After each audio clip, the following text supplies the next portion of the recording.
I haven't ate, I haven't slept, I haven't had nothing but sips of water. I have not thought the worst, I've only thought the best. I have my faith in God that she is okay and that she is coming home. And I'm trying to wait patiently as I can. All the negative rumors, all the drama, I don't have it up. I just want my child home.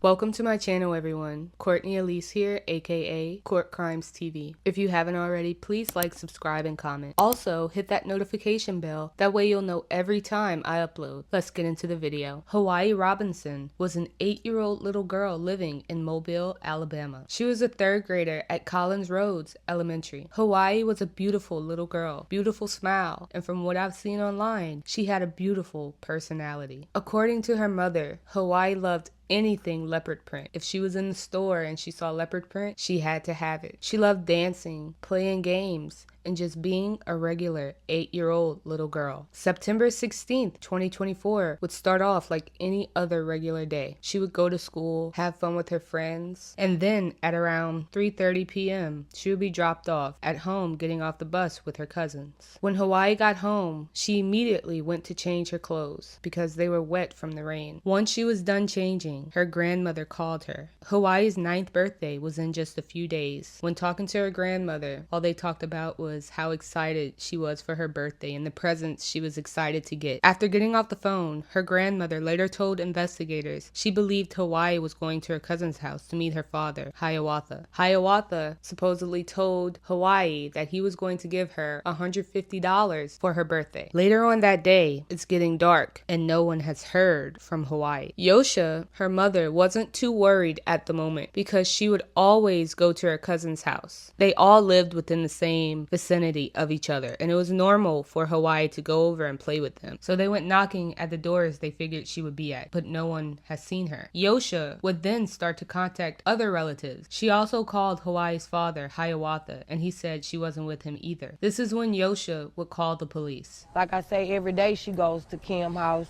She goes to Andrea's house. These are her family members that live over here. It's normal for her to go over there, whether her daddy calls or not, she's gonna go over their house. So my mom just assumed that she was at Kim's house and she was just waiting for her to come back in. Well, she never showed up. So the first thing was maybe she went to a friend's house to play.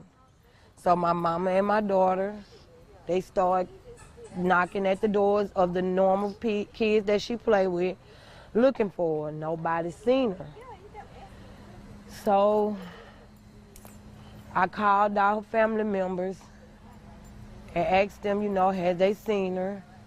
Nobody had seen her. So we called her daddy. He said he never came. He didn't have her with him. So they just set up the alarm. Everybody, we called the police, and everybody been looking high and low for her. We don't have no Hiawayi. It's been almost 24 hours. That night, Yosha wouldn't sleep, nor would she eat. The only thing that was on her mind was her baby girl. Innocent, precious little girl that deserves to be home with her family. Honestly. You said you haven't slept at all? No, I haven't slept since this time. Well, after I sent her off to school, I may nap a little bit to my work time, but other than that, since I learned that my child is missing, I can't sleep. I probably won't sleep till I have her back with me. That night, they would search for Hiawayi to no avail. On September 17th, police would launch an official search for Hiawayi. Yosha said she asked for an Amber Alert, but was told verbatim she would have had to see Hiawayi abducted in a car, know exactly what she had on and the person who took her in order to do an Amber Alert, which in my opinion was ridiculous for them to tell her. An 8-year-old little girl is gone. She didn't run away like the police initially suggested. They haven't given me an Amber Alert. It's been 24 hours. That's one thing that I am trying to push for, an Amber Alert. They have not gave me one. They told me to take time. They told me that for Amber Alert, you gotta watch. You have to see her be abducted in a car and know what she got on and the person that took her for them to do an Amber Alert. One other officer told me that it'll take just some time when they feel like that they need to push an Amber Alert, but they have not given me one. There was a rumor that I didn't want one. Like, I don't know where that come from, but I'm pushing for whatever it takes. I'm pushing for it because I want her home with her family where she belongs. Do you hear me? I just want her home. There would be some movement with the case because at Best Future gas station, surveillance would show Hiawayi in there at around 4 p.m. September 16, 2024. Hiawayi was in the gas station for about 6 minutes. She was in there purchasing some candy. After that, she vanished. You are about to see a surveillance video obtained by Local 15 News of 8-year-old Hiawayi Robinson. Now, this footage could be the very last images of Hiawayi alive. You can see her briefly in the upper right-hand corner of your screen, leaving a convenience store, then moving behind the building. The news of Hiawayi spread like wildfire. The news would interview both Hawaii's parents. Her mother, Yosha, was distraught. You could tell she was physically sick, wondering where her baby girl was. She pleaded for her to come home. She even said, if you have her, please, just drop her off up the road and let her come home, please. All she wanted was her baby. I know she's looking for me, just like I'm looking for her. She's looking for me. She's crying because I hear it in my ears because she want her mama and her grandmama and her sister. And I just want her back.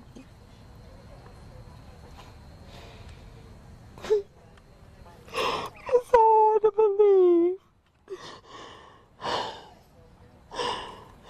that somebody would just do that to you and it's a little girl. Oh, I just want her back. I just want her to come. They can just let her out on the front street, wherever. Just bring her close enough where she can find her way home. Has she ever run away before? No, she don't have a reason to run away. She don't have a reason to run away. Yosha remained optimistic about the fate of Hiawayi. She refused to listen to the negative reports that were coming out, and I honestly applaud her for being strong and keeping it together as much as she possibly could. It's been stressful, depressing.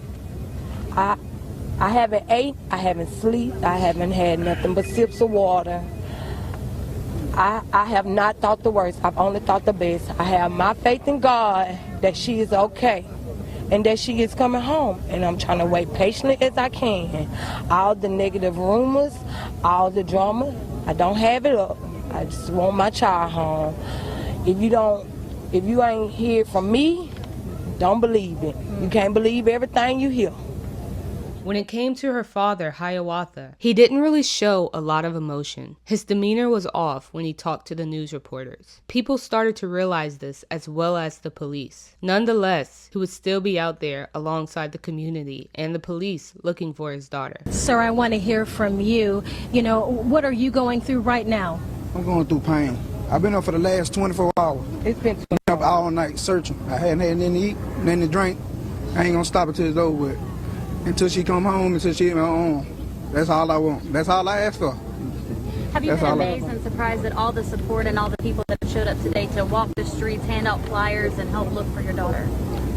I didn't know we'd get this many. It's a team right here. It's a team. It's a team. Yeah. It's a team thing, you know. And I'm so And I'm with them. I'm with them. I'm behind them 100%. You know, that's all I can say. I'm up for the next 24 hours, or how long will it take till I have in my arm, that when I rest. What do you believe happened to her? Do you have any idea? I don't believe nothing happened to her. I believe she out there. You know, she out there. They just need to let her come home. And the dad is gonna find out what the fuck going on. Back to the Best Future gas station, police would go over the footage again. They would see while Hiawayi was standing in line, she briefly talked to the woman behind her. They would get in touch with this woman, but again would come up short. There really wasn't much information this particular woman could give them. Investigators would make an announcement suggesting that they believed Hiawayi was taken across state lines. That's when during this press conference, FBI agents said they believe she might have been taken across state lines. and we're looking for her like she's our very own daughter. Then came the call to find this person of interest, a woman who was seen standing behind Hiawayi inside that convenience store. After questioning, police said she had nothing to do with the disappearance. It was the last time investigators would talk about the case. There's no way she walked from her apartment complex, mind you, in the rain, to the gas station for some candy. Someone had to have brought her there. Hawaii's clothes were dry when she entered the gas station, and when she left, she simply vanished. They were thinking someone must have brought her to the gas station and picked her up after leaving. They just didn't know who. Here's why this video is important. In the surveillance video, Hiawayi does not take St. Stephen's Road across the street to the convenience store. Instead, she's seen running from around the side of the building into the front door of the store, showing that perhaps Hiawayi did not walk down St. Stephen's Road. I spoke with Hawaii's mom, who tells me Hiawayi never walked to the store alone, that it wasn't like her to go that far. Also, the surveillance video shows it was raining when Hiawayi went to the store. You can even see her running in, then running out, as if to avoid getting wet. September 18th, 2024, a city public works employee would find 8-year-old Hiawayi Robinson's body. She was found in an abandoned lot off of Rebel Road. She would be found partially clothed in a pile of trash. That's where they found the little girl. Right now, it's turned into kind of a beautiful memorial to pay respect to her, but that's not what it looked like earlier today. We talked to Johnny Williams. He's a public works worker with the city of Pritchard. Here's what he had to say. She was naked, barefooted. That was bad, though. The moment Johnny Williams found the body of 8-year-old Hiawayi Robinson is a moment he won't forget. I almost passed out. Nothing to do with me. They just bust out and started crying.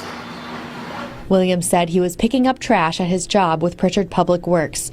A little before noon, he decided to look down Rebel Road. What he found was harrowing. You see that wire laying down on the ground, dead. She didn't have nothing on. Now, this is the description that I found online of how they found her body. Hawaii's right arm was bent at the elbow. Her left arm was at a 45-degree angle, and her wrist was on top of a wooden cross that just happened to be debris. Hawaii's Hello Kitty t-shirt was pulled up above her navel. Her right leg was extended outward, and her left leg was bent at the knee. The purple shorts she had on were pulled off the right leg and were just hanging on the left leg, basically where the knee is. The medical examiner said that her cause of death was positional asphyxiation. A source confirms to Local 15 News that 8-year-old Hiawayi Robinson died from suffocation. That information is from the preliminary autopsy results the law enforcement source tells us. The full results of that autopsy have not been released yet. Now this next part is about to be a lot, but follow me. More surveillance footage was recovered from 2 businesses located in a strip mall at the Stevens and Bear Fork Roads. The strip mall was located in the same vicinity as the gas station. The surveillance showed a red sports utility vehicle turn left onto Bear Fork Road from St. Stephen's Road at 4:03 p.m. September 16th. The same day Hiawayi disappeared, her father was driving a red Chevrolet Tahoe that belongs to his girlfriend. Very similar to the vehicle they saw in the surveillance footage. Also, at 4:03 p.m., Hiawayi is seen coming from around the corner. The red vehicle was last seen. At 4:10 p.m., Hiawayi was seen exiting the Best Future gas station, heading into the same direction the red vehicle was last seen. At 4:11 p.m., that vehicle is seen heading south on Bear Fork Road. Everyone knew Hiawatha drove a red Chevrolet Tahoe. And I also want to add, people were already suspicious of Hiawatha's behavior. behavior on the news. Hiawatha made it seem as though he would cry, but there were no tears that came out. He never seemed too much concerned about the whereabouts of his baby girl. It was as if he was putting up a front, and the police noticed this as well. The FBI would receive permission from Hiawatha's girlfriend to search the vehicle. A clear hair bead and some black duct tape was found. Now mind you, some of the things found at the scene were 2 clear head beads, duct tape, 2 zip ties, a piece of sheetrock, a metal bracket, a green wrapper, and an empty box of shotgun shells. It's also discovered that Hiawatha used to work at a building on the lot where Hawaii's body was found, and one of his friends actually owned the lot. A search warrant was granted to search the home of Hiawatha's girlfriend. All right, Candace, thank you very much for that live report. Once again, bringing you up to speed. We have some new developments that we're following today in the Hiawayi Robinson murder case. Authorities from 2 agencies are there where Candace is on Stovall Street in Pritchard right now. The FBI, the AVI, also Pritchard Police, and we understand Mobile County District Attorney Ashley Rich has also been there. That is where Hawaii's father lives. The search warrant there is being executed, authorities are telling us, at Hiawayi Robinson's father's house.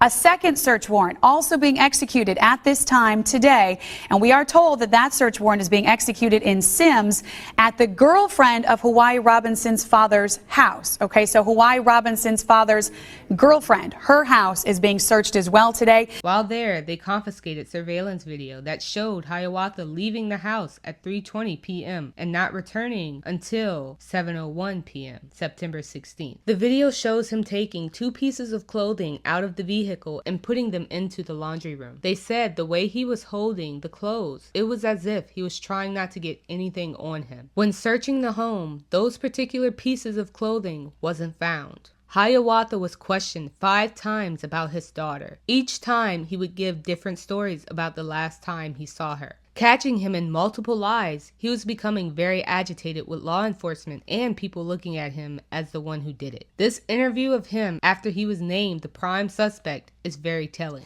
And I spent about 20 minutes talking to him off camera before I convinced him to speak with us on camera. And during that interview, I was very surprised by the lack of emotion shown when Robinson spoke about his 8-year-old daughter, Hiawayi. During our conversation, he never mentioned that he wanted his daughter's killer behind bars. Robinson said that morning the FBI kicked down his door and served a search warrant, then raided his home. The point that I don't understand, they came and bust my door up, and I'm talking about they could have called me. They've been calling me. To open the house up for them and everything. All they had to do was get on the phone, call me or whatever. I would have opened that door up for them. They ain't had to come do what they did. Well, I didn't look around or whatever. You know what I'm saying? I just got the search warrant that they left or whatever and put it in my pocket or whatever. You know. What did it say that they took? Did you even read it yet? I hadn't read it yet. I just took it and folded it up and put it in my pocket, you know. When asked about his daughter, Robinson told me he was tired of the rumors spreading about what happened to Hiawayi. There's times, you know, I'm talking about I miss all the good times that I had with her and everything, you know, but I just wish everybody just stopped the lines and all the rumors that they got going around, you know. I'm talking about I got thousands of people standing behind me. I asked how he was coping with the death of his 8-year-old little girl. I'm trying to hold it all together, and if it weren't for my friends and my family or whatever behind me 100%, I don't know what'd be going on with me, you know. Shortly after that news interview, Hiawatha Robinson Jr. would be arrested and charged with the murder and sodomy of his own daughter. The father of murdered 8-year-old Hiawayi Robinson has been arrested for her death. It's our big story right now at 10. This case resonated within this community when we saw a precious little girl who was missing from her very own home. And that touched a lot of people. And so I think it's very important, this arrest is very important today because we have closure in that we have a person in custody who is charged with this horrible crime. She joins us live from outside the Metro Jail where Hiawatha Robinson is behind bars tonight. Andrea, he is charged with felony murder and sodomy. He is, Kim, and both of those charges are punishable with up to life in prison. In the days after his daughter's disappearance, Hiawatha Robinson acted both distraught until she come home, until she in her own. That's all I want. That's all I ask for. And defensive. What am I worried for when I know I ain't did nothing? But today, District Attorney Ashley Rich said, in fact, he was the one who killed Hiawayi in a most horrific manner. While engaging in sodomy in the first degree, Hiawayi Robinson Jr. caused the death of Hiawayi Robinson. Confirming what many had feared from the time her body was found in a trash pile in Pritchard. They said she'd have been raped. When the trial came, his defense tried everything in the book to make him innocent. They tried to say that her killer was a cult leader because when her body was found, her legs were in the shape of a 7, and there was also an inverted cross by her body. So therefore, it had to have been a ritualistic killing. They also tried to bring up Yosha's past relationships, saying those men could have done it to her. I also want to add that the DNA evidence from Hiawayi's body and just the scene in general came back inconclusive, but that was only because of the exposure to the elements that could have degraded the samples. On the 5th day of trial, Hiawayi would faint while in court. Doctors said his fainting was likely caused by stress and anxiety. Alabama law enforcement agency accused Hiawayi of accidentally killing his daughter while her. He was ultimately found guilty of felony murder and sentenced to 100 years in prison. The man convicted of killing and sodomizing his own 8-year-old daughter.